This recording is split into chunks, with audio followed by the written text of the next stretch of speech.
This week, I read something oddly familiar in an email.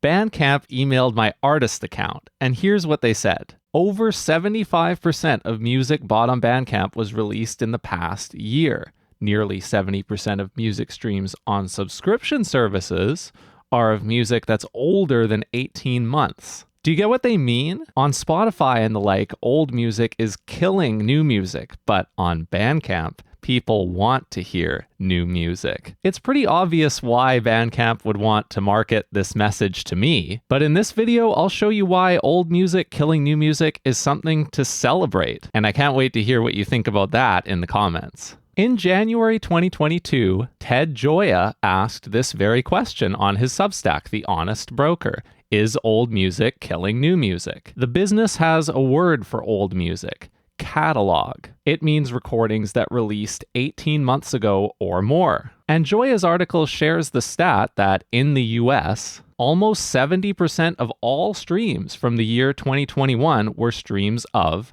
catalog. That's the same stat that Bandcamp used in their email to me. So let's fill in that sentence from Bandcamp's email with the context of the past 18 months, 2021 and some of 2020. When we do that, we end up with this. Over 75% of music bought on Bandcamp was released in 2021 or 2020. Nearly 70% of music streams on subscription services are of music released in 2019 or before. When you put it this way, it's unsurprising. It's the furthest thing from the hot statement that old music is killing new music. Of course, 3/4 of Bandcamp sales are from music released in 2021 or 2020. Right on their front page, Bandcamp currently has a live number, which states that about 1/4 of the all-time sales on the platform have happened in the past year.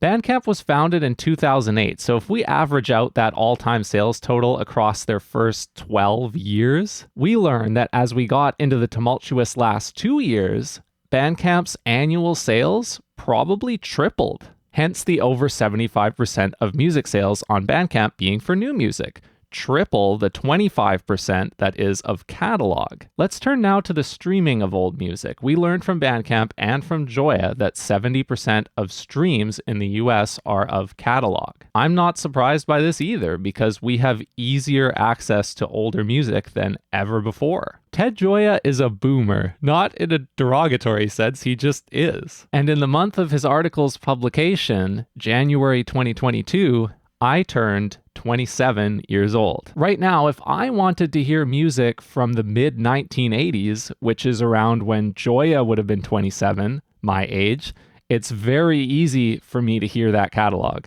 But when Gioia was 27, what would he have had to do if he wanted to listen to music from the equivalent, the 1940s? He would have to dig in crates, buy those records, and build up his collection. That's too much effort unless you love jazz as much as he does. People don't need to expend that much effort anymore. We can stream almost any catalog we want. And I celebrate that ease of access because we should all remember that even the music we release this year will be catalog in just a year or two. New music has always been hard or expensive or both, and the discovery challenge for new releases is a bigger topic than I could cover today. But frankly, I'm impressed that it's only 70% of streams in the US going to catalog. 30% of people are out there listening to new music like what I make. And rather than worry about old music killing new music, I'm happy that we all have more access to what we want.